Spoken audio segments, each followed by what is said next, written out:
हाँ दोस्तों, मैं एक छोटी सी स्टोरी आपसे शेयर करने जा रहा हूँ। ये लगभग 2018 की बात है। ऐसा कि आपको बता दूँ मैं कि मैं एक मैराथन रनर भी हूँ और रनिंग मेरा पैशन है। तो लगभग कई मैराथन्स मैंने पार्टिसिपेट किए हैं, 10 किलोमीटर और 21 किलोमीटर के।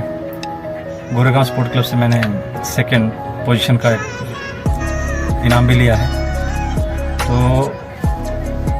हर शनिवार को मैं मरीन लाइन जाता हूँ रनिंग के लिए। तो उस दिन की बात है, मैं सैटरडे को जा कर के आया था और संडे वापस जाना था मुझे। तो संडे मॉर्निंग, जब मैं मॉर्निंग में जाता हूँ तो मैं टिकट निकालता नहीं, मेरी आदत है। तो मैं मॉर्निंग में 4 बजे उठा और फ्रेश वगैरह हुआ, जूते पहने और फटाफट स्टेशन की तरफ भागता हुआ आया। फास्ट ट्रेन पकड़ी और चल पड़ा। कुछ ही देर में मरीन लाइन स्टेशन आया। मैं मरीन लाइन स्टेशन पे उतरा और उतरने के बाद मैं सीढ़ियाँ जब चढ़ने लगा तो मेरी नज़र ऊपर सीढ़ियों के ऊपर पड़ी। एक टीटी जैसा दिखने वाला बंदा नीचे की तरफ आ रहा था और मेरी तरफ बड़े ध्यान से देखे जा रहा था। तो उसको देख करके मैं घबरा गया। मुझे लगा कहीं टीटी तो नहीं, और टीटी समझ करके मैं डर गया। अब वो इस कॉर्नर से आ रहा था नीचे, और मैं उस कॉर्नर से ऊपर जा रहा था। तो मैं जैसे जैसे उसकी तरफ बढ़ रहा था, मेरी घबराहट और बढ़ रही थी कि आज मैं पकड़ा जाऊंगा। लेकिन मैं उसको क्रॉस करके ऊपर चला गया। थोड़ी तसल्ली मिली, थोड़ी राहत मिली मुझे। और उसके बाद फिर मैं फटाफट मरीन लाइन आया और दौड़ करके 2 चक्कर लगाए। 2 चक्कर लगाने के बाद फिर मैं आया एक जगह किनारे पे बैठा, सूरज की तरफ देख रहा था। थोड़ा टाइम सूरज को निहारा, उसके बाद उठा और फटाफट स्टेशन आया और ट्रेन पकड़ी। ट्रेन पकड़कर ट्रेन में अंदर जाकर के एक साइड में विंडो के पास बैठ गया। और जैसे ही मरीन लाइन से ट्रेन चली, चनी रोड पहुंची। चनी रोड में एक पूरा काले कपड़ों से ढका हुआ इंसान, काला जैकेट, काली बड़ी हैट, मुंह पे मास्क काला, चश्मा काला, ग्लव्स काला, जूते काले, सब पहन करके एक हाथ में बहुत पुराना सा संदूक टाइप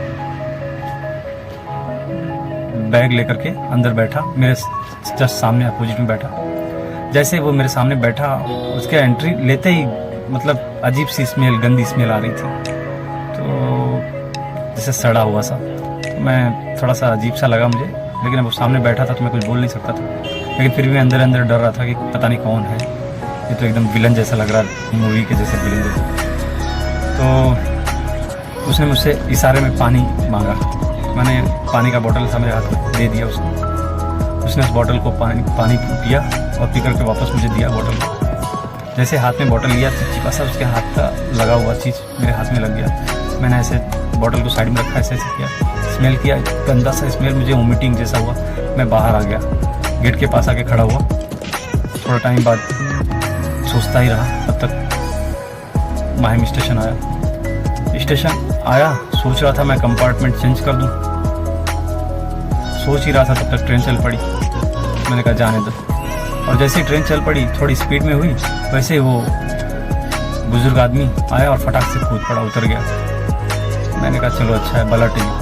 फिर वापस आया सीट पे बैठने के लिए, देखा तो वो गंदा स्मेल आ रहा था और उसकी अटैची, मतलब उसका जो संदूक था वो पड़ा हुआ था।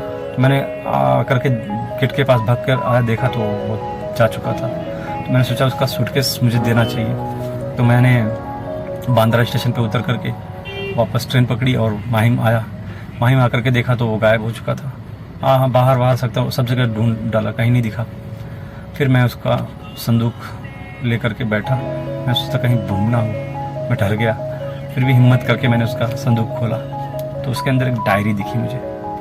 डायरी का जैसे पहला पेज ऊपर ओपन किया तो वहाँ पे एक नोट्स लिखा हुआ था, लिखा था, यह मेरी डायरी, जो भी पढ़ेगा वो एक नेक दिला इंसान होगा और वही डिसाइड करेगा मैं इस दुनिया का सबसे अच्छा इंसान हूँ या सबसे बुरा।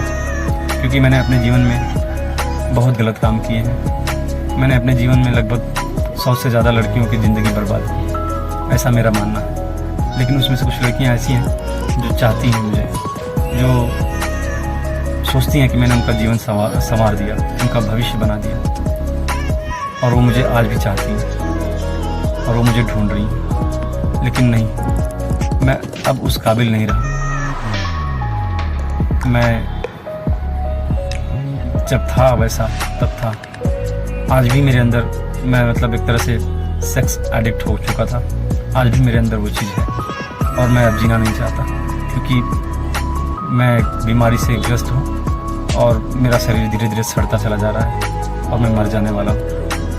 तो प्लीज़ इस कहानी को आप तक पहुँचाइए। आप पढ़िए और डिसाइड कीजिए कि मैं अच्छा इंसान हूँ या बुरा इंसान हूँ। धन्यवाद।